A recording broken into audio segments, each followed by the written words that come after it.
le système de renseignement, de déclaration, qui s'appelle reporting recording des accidents, il incombe au manager des sociétés, mais c'est une obligation légale parce qu'il fait partie de la réglementation de la catégorie ou de la partie 1904 ou la 1904.04, enregistrement et déclaration des accidents du travail et des maladies professionnelles.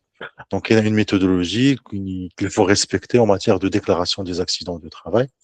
Il incombe bien sûr aux managers des sociétés américaines de faire le travail. Donc, l'organisation bien sûr de la catégorie ou de la partie, les 1904.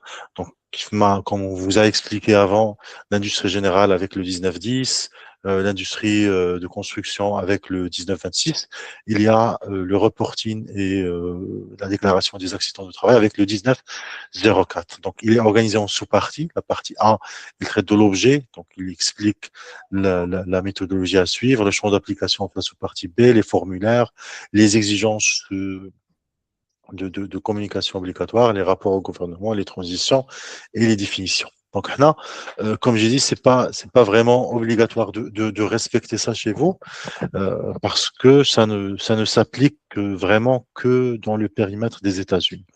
Donc l'objet de la règle, l'objet de cette norme, c'est bien sûr obliger les employeurs à enregistrer, à déclarer les décès, les blessures et les maladies liées au travail. Et deuxièmement, la tenue du registre des accidents du travail et des maladies professionnelles de l'OSHA et l'indemnisation des travailleurs. Donc, il est indépendante de cette activité. Ce n'est pas aujourd'hui le cas au Maroc, par exemple, si je fais une petite comparaison. Au Maroc, on a le système de déclaration est intégré dans le système de compensation. C'est la loi 1812 au Maroc qui traite de la compensation, il y a l'indemnisation des accidents du travail, qui traite de la déclaration des accidents. Donc, la responsabilité majeure de l'inspecteur du travail, ce n'est pas vraiment de venir inspecter dans le cadre d'une visite programmée ou improgrammée, comme on l'a vu dans le chapitre relatif à l'OSHA 30 heures. Au Maroc, c'est principalement, il doit s'assurer que la victime a été déclarée à la société d'assurance. Là, aux États-Unis, c'est différent. OK, il y a deux aspects. Il y a la déclaration à l'OSHA et la déclaration à l'assurance et l'indemnisation. Donc, ce sont deux lois différentes, deux choses différentes. Au Maroc, c'est la même chose. Au Maroc, la déclaration à l'inspection du travail impose de communiquer une copie de la déclaration à l'assurance pour que démontrer à l'inspecteur du travail que la déclaration d'assurance a été faite. Aux États-Unis, on déclare et on a des exceptions, bien sûr. Donc, on a le champ d'application. Donc, il y a des exemptions, donc des sociétés ou là, en termes d'ombre ou là, de secteurs qui sont exemptés de faire cette déclaration. Il y a partiellement des petits employeurs. Il y a des secteurs, exonération partielle pour quelques industries. Donc, il y a une annexe, l'annexe A qui fait partie 1904.2, donc de la sous-partie B, où il traite la liste complète les industries qui sont exonérées de suivre de l'enregistrement, mais par contre, ils sont d'obligation, qu'on va le voir, de déclarer les accidents de travail critiques, hein, les portable accidents, les décès, les amputations et les hospitalisations, les pertes de vue. Et bien sûr, il y a une obligation de tenue de registre pour les autres agences fédérales là où il y a un besoin. Euh, donc, l'exemption partielle, les employeurs qui sont partiellement exemptés, bien sûr, on a dit qu'ils sont tenus de tenue des registres en raison de leur taille et de leur secteur d'activité, doivent continuer. Donc, là, l'OSHA, il fait la différence entre tenir un registre, donc un registre des accidents, icône, au sein de la société, à compléter par l'ensemble des accidents enregistrés, et la communication, le signalement et le reporting des décès, des amputations et de pertes d'œil, d'hospitalisation d'un ou plusieurs employés. l'enquête annuelle de l'OCHA sur les accidents du travail et les maladies professionnelles, et l'enquête annuelle le Bureau of Labor Statistics, donc BLS, qui est un bureau il est indépendant de l'OCHA, il fait partie du département du travail, mais il est indépendant de l'OCHA, il fait l'étude des statistiques des accidents du travail. L'exemption de taille, donc c'est particulièrement pour les entreprises qui emploient moins de 10 salariés. Donc, ils sont également exonérés de tenir un registre et de conserver un registre au sein de la société. Mais quand même, ils sont dans l'obligation également de partager ou de communiquer l'information sur les accidents de travail dans des délais spécifiques à chaque cas. La sous-partie C, il traite des formulaires de tenue des registres et les critères d'enregistrement. Donc, on fera les critères d'enregistrement.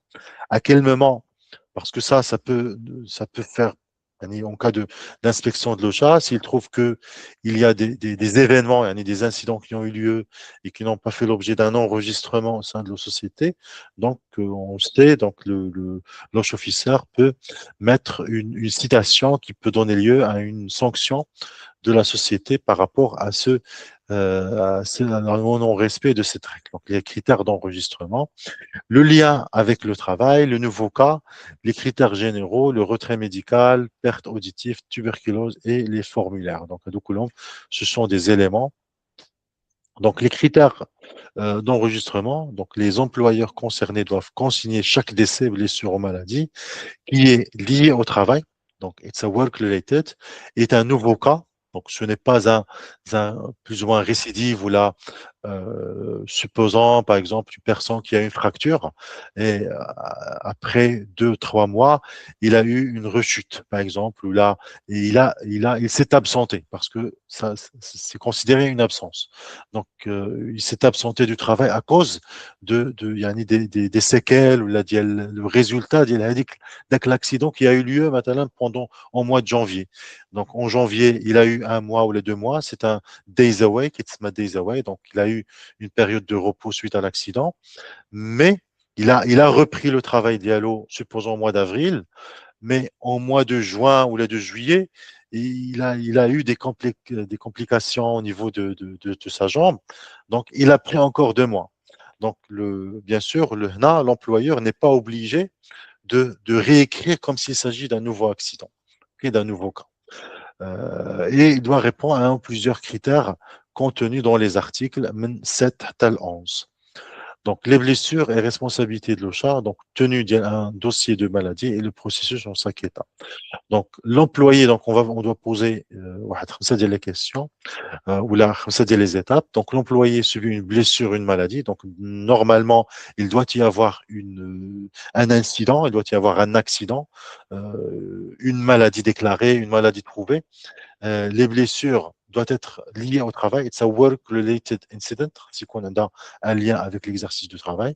Et la blessure est une nouvelle affaire ou un nouveau cas. Et bien sûr, doit satisfaire aux critères généraux et particuliers des cas. Ensuite, on est dans l'obligation de consigner la blessure ou la maladie. Donc, parmi les choses, c'est la blessure. Une blessure doit être une condition ou un trouble normal. Au Maroc, on dit l'incapacité. Ok, donc il doit y avoir une incapacité. Au Maroc, une blessure doit donner lieu à une incapacité, soit permanente, soit une incapacité temporaire, mais c'est une blessure avec incapacité. C'est la raison pour laquelle aujourd'hui, au Maroc, on n'a pas d'accident de travail sans arrêt. Parce que pour qu'il soit déclaré un accident de travail, il doit nécessairement y avoir une incapacité de travail. Mais on ne parle pas malheureusement de l'incapacité partielle dès le début. On n'a pas ça ne se formule pas de cette manière. Moi, j'avais eu des discussions avec un conseil de médecins du travail, pour expliquer les possibilités de recours à ce qu'on appelle au Maroc le certificat de reprise. Donc, le certificat de reprise qui stipule des conditions d'incapacité partielle.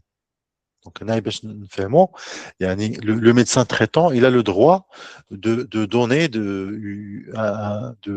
d'accorder à l'employé un retour conditionné au travail. يعني مثلا, moi, si j'étais un médecin de travail, un médecin traitant, je vais donner le premier certificat va contenir un arrêt d'un mois, par exemple, mais je suis également autorisé, au bout de 15 jours, et après une visite, de constater maintenant bien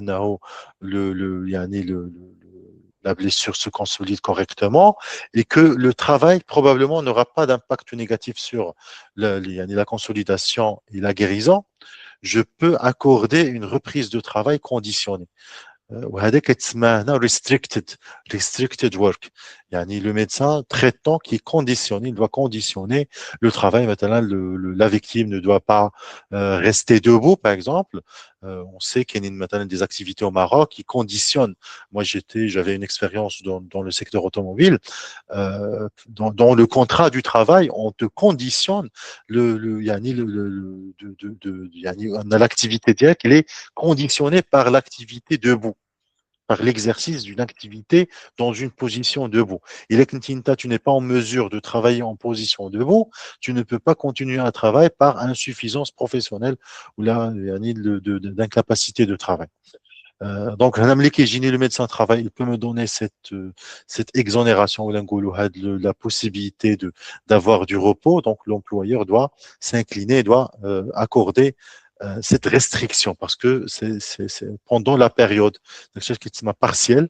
Donc, pendant 2 mois, la personne, maintenant, même si il travaille dans un poste debout, on doit lui changer de poste. On a qui transfert. Il a le travail d'IEL ou qui exécute, lui permet de faire ça. Donc, un trouble anormal, fracture, coupure, ou là des maladies comprennent également des affections aiguës et chroniques. S'il vous plaît, le tableau des maladies professionnelles, mais fiche les maladies chroniques. Il y a l'erreur les médecins traitants, c'est que aujourd'hui, si vous êtes atteint d'une maladie au sein de votre travail, une maladie contagieuse, c'est une maladie professionnelle. L'ambiguïté au Maroc, c'est qu'on considère les maladies professionnelles que des maladies chroniques de longue durée, à vie. La restriction. Je vois qu'on ne déclare comme maladie professionnelle que les maladies chroniques qui vont rester avec la personne pendant toute sa vie. Cancer, silicose, surdité professionnelle. Non, ce n'est pas le tableau maladie professionnelle inclut autres maladies de type aigu, pas nécessairement chronique. Normalement, s'il a une relation avec le travail, ça doit être considéré. Mais ce يخرج ويمشي donc les 3 jours ou les 5 jours ou un mois d'absence maladie, comme maladie non liée au travail. Ça doit être lié au travail s'il y a des preuves suffisantes بأنه la maladie a été contractée au sein du travail. Donc, la blessure, bien sûr, on doit démontrer donc le lien avec l'environnement du travail. Il y a des personnes qui travaillent dans des environnements sales, dans des environnements qui peuvent les rendre malades, même pour des périodes de courte durée, d'un mois ou la moins. Donc, on doit prouver si la personne travaille dans des réseaux d'assainissement, dans des conditions qui l'exposent à des virus, dans un laboratoire, je ne sais pas, dans un hôpital, parce que c'est très connu dans les centres de soins, qu'est-ce qu'on appelle les maladies nosocomiales. Donc des maladies, donc avec le personnel de santé, il est exposé chaque jour à des risques de contracter ou d'attraper des maladies contagieuses. C'est une cause d'absence professionnelle. On ne doit pas utiliser l'absence normale de maladie, mais c'est une blessure ou c'est une maladie liée au travail. Et bien sûr, on a dit que la détermination qu'il soit une nouvelle affaire, voilà, donc ça c'est très important et non pas une rechute ou des séquelles liées à l'enregistrement d'une ancienne maladie. Donc, ce qu'il faut savoir au niveau de l'OSHA, c'est qu'il y a 3 grands formulaires pour communiquer avec l'OSHA. Donc, il y a le formulaire 300 OSHA 300. Donc, c'est un registre des accidents de travail. OK, on doit inclure l'ensemble des accidents enregistrables. OK, recordable accidents. Les HOMA, ce sont des accidents un peu moins graves. OK, le rapport d'incident, le 301, donc le 301, il est principalement lié à un reporting immédiat d'accidents graves. Les accidents يعني, professionnels, يعني اللي قلنا لهم décès, accidents d'amputation, perte d'œil ou là d'hospitalisation, et machine d'arrêt. Par contre, les هذا qui doivent être enregistrés, donc contenus dans le registre, c'est ce qu'on appelle les DART. DART, c'est Days Away. Days Away, ça veut dire qu'il y a un arrêt de travail. R restricted, que la personne doit réduire son activité suite à une des consignes de son médecin professionnel ou la médecin de travail. Donc, indicatement restricted, transferred. OK? Donc, la question de transfer doit être transférée parce que les conditions du job qu'il occupe aujourd'hui ne peuvent pas permettre, la personne ne quitte pas le travail. Dès le premier jour, il peut retourner au travail. C'est un accident sans arrêt de travail, mais il est restricted au transfert. Il y a les trois scénarios. Days away, un arrêt de travail. Restricted, restreint. Transfert, ça veut dire changement d'emploi. Le changement de poste, c'est temporaire comme permanent ou sans vraiment une gravité. Pas nécessairement un décès, bien sûr, une amputation, hospitalisation, la perte. Il est qu'un les quatre. Bien sûr, on doit utiliser le formulaire de reporting 301 et reporter l'information immédiatement. Donc, dans les 8 heures pour les accidents mortels et dans 24 heures pour les autres types d'accidents. Et le dernier formulaire, c'est le formulaire 300A. Donc, c'est un résumé des accidents de travail et des maladies professionnelles. Donc, là, c'est un résumé. Donc, voilà, donc, on a log of work related injuries, log est formulaire. Donc, work-related injuries and illnesses. Donc, ça, c'est le 300, log 300. Donc, il contient la description des accidents. Je ne sais pas si vous arrivez à voir d'ailleurs. Donc, voilà, donc les accidents, numéro de cas, l'employé concerné, le poste qu'il occupait, la date de l'accident, où l'accident a eu lieu, une description de l'accident et de ses conséquences. Et bien sûr, on va reporter la nature du cas.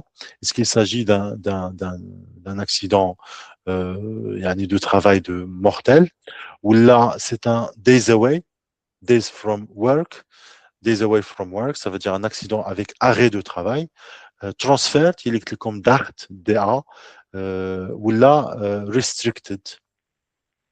Donc là, on doit signaler transfer ou restricted, et bien sûr, un autre cas qui n'est pas prise ici, mais qui est considéré également un accident de travail.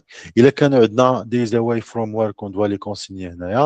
Job transfer également, on doit les concerner. Combien du temps il va être transféré ou il doit changer. Et injury, une petite description de l'injury. Donc voilà, le log 300. Donc c'est un registre qui doit contenir l'ensemble des accidents enregistrés sur l'année. Et finalement, à chaque année, donc, il doit être communiqué à l'OSHA. Donc, chaque année, à la fin de l'année, donc, une copie de le registre doit être communiquée à l'OSHA. Pour le deuxième, le reporting accidents, le 301, le plus important, ça, il ne concerne que les accidents graves. Donc voilà, donc les accidents liés à la mortalité, les accidents, donc on doit faire une petite description et on doit le communiquer immédiatement à l'OSHA. Et le dernier, c'est le 300A. Donc l'effet, c'est plus ou moins un résumé. OK? Donc c'est un résumé de chiffres. Donc, c'est un résumé, summary of work-related injuries. Donc, le nombre d'accidents de travail, total number of cases with days away from work, job transferred or restricted ou la others. Donc, number of days, c'est le Canada avec une gravité et injuries, illness. Donc, c'est un injuries ou la skin disorders, respiratory condition, poisoning, hearing loss, all other illnesses.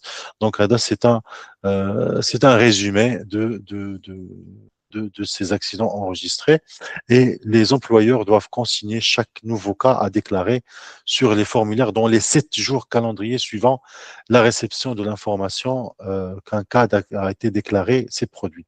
Ça veut dire que si l'inspecteur du travail ou l'OSHA, OSHA officer vient à l'entreprise et découvre des accidents qui n'ont pas été enregistrés dans les 7 jours après les avoir reçus, donc ça, il considère ça comme une non-conformité par rapport à la réglementation. Au Maroc, on n'a pas de conditions, comme j'ai dit, sur la nature de blessure.